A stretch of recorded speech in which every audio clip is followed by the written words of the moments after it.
حضرت مالک بن دینار رحمۃ اللہ تعالی علیہ فرماتے ہیں میں حج کرنے گیا تو اس سال نا حج میں بڑا رش ہوا، لاکھوں لوگ آئے، تو میں نے عرض کی مولا سب کا قبول ہوا ہے کہ کوئی رہ بھی گیا ہے؟ تو فرماتے مجھے خواب آئی اور بتایا گیا لاکھوں کا قبول ہو گیا۔ بڑا بے نیاز ہے اللہ، بڑا بے نیاز ہے، بڑا کریم ہے۔ چاہے تو گھر بیٹھے بیٹھے کہے ماں باپ کا چہرہ دیکھ میں تجھے حج کا ثواب دیکھ، ماں باپ کا چہرہ کا سب کا قبول ہوا، ایک ہے محمد بن ہارون بلخی اس کا نہیں قبول ہوا۔ فرماتے ہیں میں سویرے اٹھا تو میں ڈھونڈنے لگا کہ بلخ کے لوگ، خراسان کے لوگ کہاں ٹھہرے ہوئے ہیں، وہاں علیحدہ علیحدہ ہوتے ہیں نا، یہ پاکستانیوں کی بلڈنگیں، یہ انڈین ہیں، یہ فلان ملک ہیں۔ تو کہتے ہیں میں ڈھونڈتے ڈھونڈتے پہنچا تو میں نے بلخ کے لوگوں کو پا لیا۔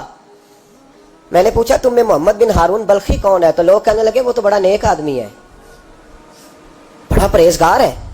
کہتے ہیں میں نے کہا مجھے خواب آئی ہے، حج قبول نہیں ہوا، یہ تعریفیں کر رہے ہیں۔ میں نے کہا کس طرح کا نیک؟ تو لوگ کہنے لگے جی 24واں تو وہ حج کرنے آیا ہے، ساری رات نفل پڑھتا ہے، سارا دن روزہ رکھتا ہے، بہت مالدار تھا پر ہر چیز اللہ کی راہ میں خیرات کر دی۔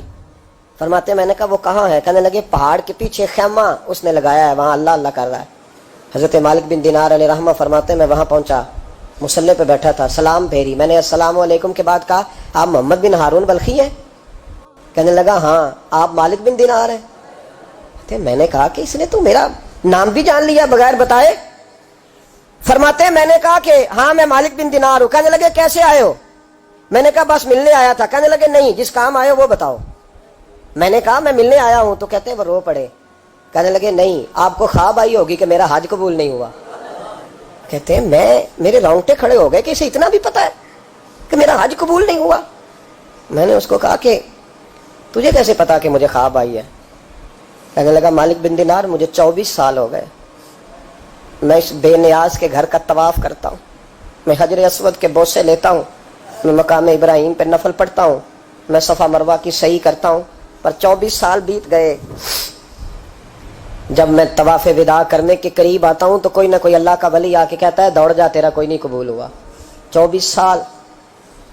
تو مالک بن دینار فرماتے میں اس کے قریب بیٹھ گیا اور اس کے گھٹنے پہ ہاتھ رکھا، میں نے، بندہ بھی معذور تھا، اس کا ایک ہاتھ کٹا ہوا تھا، چہرے پہ عبادت کے نشانات نمایاں تھے، اور میں نے کہا یار پھر تیرا حج قبول کیوں نہیں ہوتا؟ تو کہنے لگا مت پوچھ، تو مجھ سے نفرت کرے گا۔ میں نے کہا نہیں تو بتا۔ کہنے لگا نہ پوچھ۔ میں نے اصرار کیا تو کہنے لگا اس لیے نہیں قبول ہوتا کہ میں اپنی اماں کا نافرمان۔ تو ماں کا نافرمان کیا ہوا؟ تو کہنے لگے اللہ نے دولت دی، جائیدادیں، گھوڑے، زمینیں، میں عیاش ہو گیا، میں اللہ کے دیے ہوئے مال کو ناجائز جگہ خرچ کرنے لگا۔ ماں میری بوڑھی تھی، عبادت گزار تھی، مجھے سمجھاتی تھی۔ رمضان کا مہینہ، عصر کے بعد اماں تنور میں روٹیاں لگا رہی، میں گھر آیا شراب کے نشے میں، اماں روٹی دو۔ ماں کہنے لگی شرم کر، روزہ رکھا نہیں تو جنہوں نے رکھا ہے ان کا تو خیال کر۔ کہتے ہیں یہ لفظ میں نے سنے تو ماں کو ایک تھپڑ دے مارا، اماں جلتے ہوئے تندور میں گر گئی، لوگوں نے مجھے کمرے میں بند کر دیا۔ کہتے ہیں ساری رات میں شور سنتا رہا پر نشے میں پڑا رہا۔ اگلے دن ظہر کے بعد آنکھ تب کھلی جب میری بیوی الماریوں سے کپڑے نکال رہی تھی۔ میں نے کہا کہاں جا رہی ہو؟ کہنے لگی میکے جا رہی ہوں، میں ماں کے قاتل کے ساتھ وقت نہیں گزار سکتی۔ میں نے کہا ماں قتل ہو گئی؟ کہا ہاں، رات 9 مہینے تجھے پیٹ میں رکھنے والی اور چھاتی کا دودھ تیرے گلے میں اتار کے پالنے والی تیرے ہاتھوں قتل ہو گئی۔ کہا کدھر ہے میری ماں کی میت؟ کہا دفن کر دیا۔ بتایا کیوں نہیں؟ کہتے مرتے وقت کہہ گئی تھی اسے میرا منہ نہ دکھانا، میرے جنازے کے قریب نہ آئے۔ کہنے لگا میں اسی وقت اٹھا جس ہاتھ سے ماں کو مارا تھا، کلاڑا لے کے ہاتھ کاٹ دیا، جائیدادیں، گھوڑے، مکانات خیرات کر دیے، ساری رات نفل پڑھتا ہوں، سارے دن کے روزے رکھتا ہوں، ہر سال حج کرتا ہوں، عرش کا مالک معاف نہیں کرتا۔ حضرت مالک بن دینار کہتے ہیں میں نے بھی ایک تھپڑ مارا، میں نے کہا تو اسی قابل ہے تجھے معاف نہ کیا جائے، کبھی تجھے معافی نہیں ملے گی۔ کہتے ہیں میں ہو کے آیا، وہ روتا رہا، تڑپتا رہا، میں سویا گھر آ کے تو مجھے مصطفیٰ کریم علیہ السلام کا دیدار نصیب ہو گیا۔ نبی پاک صلی اللہ تعالی علیہ وسلم نے فرمایا مالک تو اسے کیوں مایوس کر آیا ہے اللہ کی رحمت سے، کیوں کہہ آیا اسے؟ میں نے کہا حضور اتنا بڑا قاتل ماں کا کیسے معافی ملے گی؟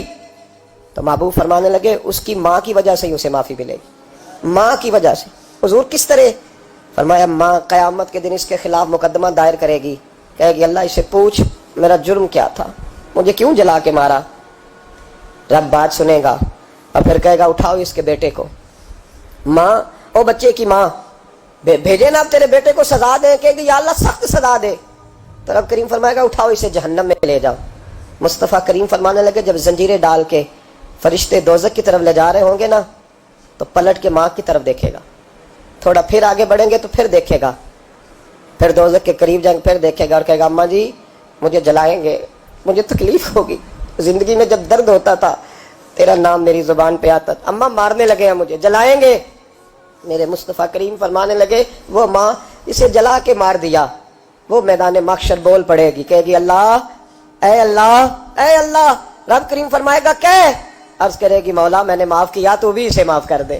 اللہ فرمائے گا اس نے تو جلا کے مارا، تو کیوں نہیں جلنے دیتی؟ حالانکہ اللہ سب جانتا ہے، کہے گی مولا میں تو ماں ہوں نا، کیسے موقع دوں؟ تو میرے محبوب فرمانے لگے مالک اللہ اسے اس کی ماں کی وجہ سے